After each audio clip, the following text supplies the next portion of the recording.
O IPCA de dezembro foi divulgado e nós tivemos um aumento de 0,62% no índice oficial de inflação aqui do Brasil. Isso foi acima do esperado, talvez porque muitos contavam talvez com uma Black Friday um pouco mais amena, mas aparentemente os preços não ajudaram tanto assim. Tivemos também próprio dezembro, que é um mês de festas e tal, e no final das contas nós tivemos então esse índice subindo um pouco mais. O ponto é, né, até dezembro nós tínhamos em vigor algumas medidas que isentavam, né, de PIS, COFINS e também limitavam a cobrança dos ICMS, né, dos estados em cima de principalmente dos combustíveis. E agora, a partir de 2023, mas na verdade a partir de março, muito provavelmente, porque isso foi prorrogado por mais 2 meses pelo atual governo que assumiu, mas muito provavelmente, então, a partir de março nós teremos algumas mudanças e é por isso que nós precisamos ficar de olho em tudo que pode acabar impactando no IPCA. Então eu quero trazer para vocês como essas possíveis mudanças que vão acontecer a partir de março podem aumentar enquanto o combustível, enquanto os índices de inflação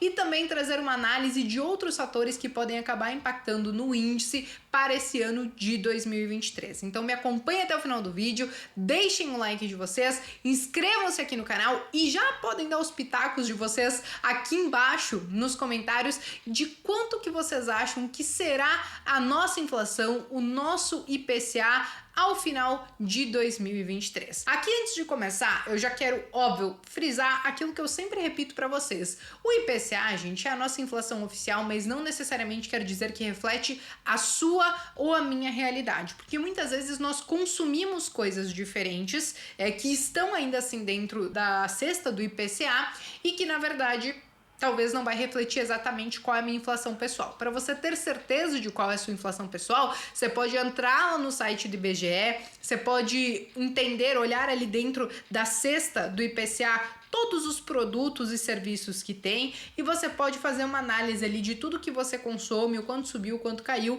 e fazer o seu cálculo próprio da sua inflação pessoal, beleza? Mas é óbvio que dá trabalho, eu sei que quase ninguém veio fazer isso, mas pelo menos o caminho eu dei, né? De qualquer forma, gente, vamos trazer então, inicialmente e de forma muito breve, como que acabou fechando o ano de 2022, e aí como vocês podem ver aí na tela, acabou fechando em 5,79 e esse é o segundo ano consecutivo que nós fechamos acima do teto da meta. Óbvio que esse 10,06 que nós tivemos em 2021 tem muito a ver com tudo que aconteceu, inclusive em 2020 e até mesmo 2021, porque nós estávamos vivendo, ainda estamos, né? Mas claro que foi diferente, hoje é diferente do que nós vivemos em 2020 e 2021, mas toda a questão da pandemia, essa crise sanitária, e houve muita expansão monetária, injeção de liquidez, ao mesmo tempo tivemos diversas quebras nas cadeias produtivas e tudo isso culminou em uma inflação mais alta, não somente aqui no Brasil, mas como no mundo todo. Antes disso, de 2017 até 2020, até que a gente estava bonitinho ali dentro do teto da meta, não é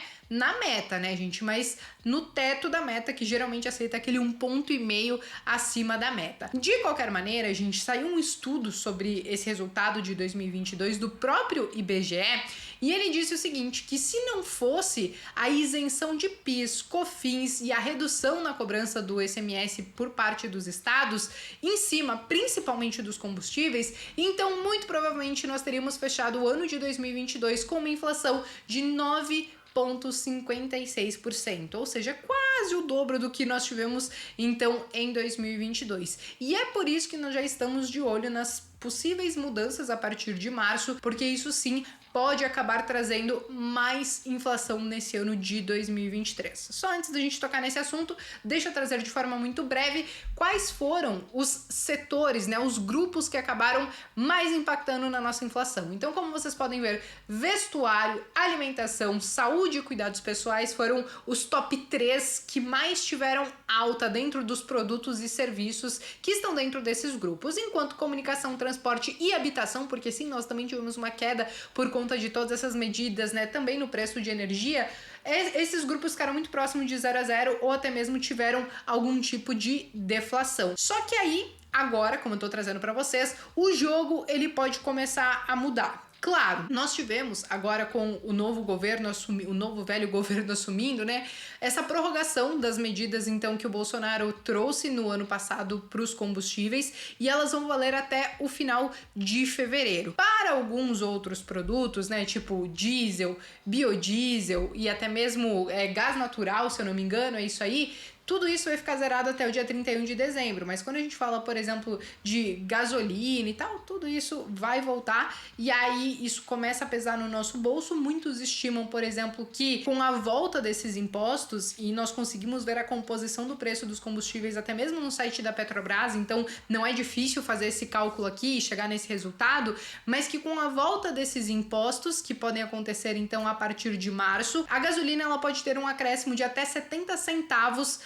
por litro. Então, eles trouxeram mais ou menos uma média que tem sido negociada, e aqui eu já faço a ponderação de que eu sei que, por exemplo, no Rio de Janeiro o combustível é muito mais caro do que aqui no Sul, aqui em Santa Catarina, por exemplo, mas eles trouxeram que os combustíveis estão sendo negociados hoje entre R$ 4,96 e R$ 5,12. Então, a partir de março, nós poderíamos ver um acréscimo de mais de 70 centavos, né? Então, isso pode acabar trazendo um combustível para mais de 5,60, 5,70. Claro que alguns estados, como eu trouxe para vocês, Rio de Janeiro é um exemplo que eu sempre trago para vocês, pode vir ainda mais. Mas o ponto sobre tudo isso é que o quanto isso impacta no IPCA. Bom, no IPCA, a estimativa, dado o peso, então, que transportes, combustíveis, tudo isso pode acabar impactando dentro da cesta de inflação, tudo isso pode trazer um acréscimo de 0,60% no IPCA entre ali os meses de março e também abril, porque essas medidas elas podem vir caindo, mas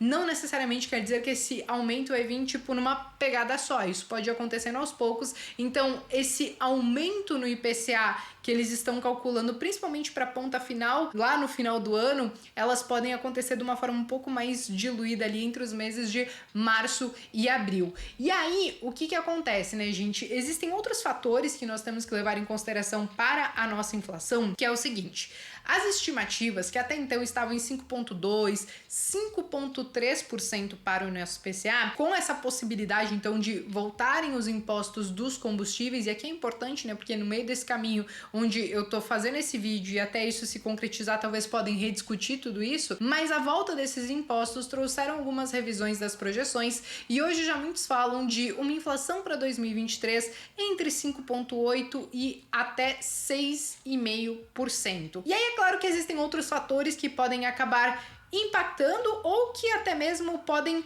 não fazer com que o nosso IPCA seja tão alto, por exemplo, como foi 2021 ou como foi no início de 2022. Então, no início de 2022, muito estava se falando, né, sobre o impacto de Rússia e Ucrânia nos nossos índices de inflação. E aí, é claro que algumas coisas já começaram a se acomodar e muito provavelmente, então, nós não teremos um impacto tão grande, pelo menos se não tiver algo extraordinário em relação a esse assunto, mas na questão das commodities. Existe um outro ponto que nós ficamos de alerta, que é justamente na política Covid-0 da China, que depois de praticamente 3 anos de pandemia, eles colocaram de escanteio e isso acabou puxando inclusive as commodities para cima nesses últimos dias, nessas últimas semanas, e isso sim pode trazer um pouco mais de inflação para nós, mas ainda assim não se espera que seja algo absurdo, e por isso que essas previsões ficam entre 5,8% e 6,5%, e que na verdade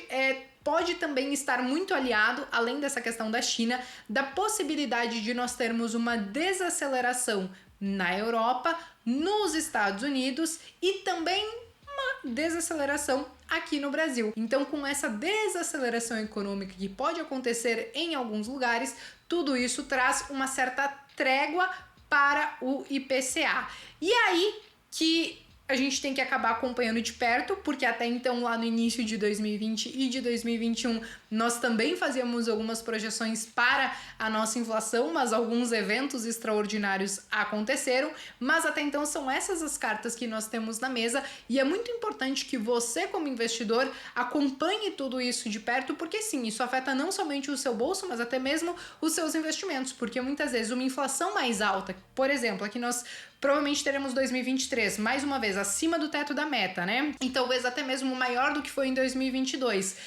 Mas com uma inflação que talvez esteja um pouquinho mais elevada, isso acaba deixando juros mais altos, ou que pelo menos ele se mantenha nesses patamares que estão por um pouco mais de tempo do que o esperado, e isso impacta não somente os ativos de renda variável, porque tem muita empresa que é impactada pelas taxas de juros, até mesmo na questão da desaceleração econômica, até mesmo pelo interesse da própria Bolsa de Valores, mas também para quem investe em renda fixa, a taxa de juros impacta, e os próprios índices de inflação acabam impactando, porque existem muitos títulos que têm eles como indexadores, né? Seja IPCA ou até mesmo um IGPM. Então, por isso que é muito importante ficar de olho, por isso que eu trouxe todo esse conteúdo hoje para vocês. Fiquem à vontade para dar os pitacos de vocês aqui nos comentários de quanto vocês acham que nós vamos fechar a nossa inflação em 2023. Eu me despeço por aqui, mas vejo vocês então no próximo vídeo.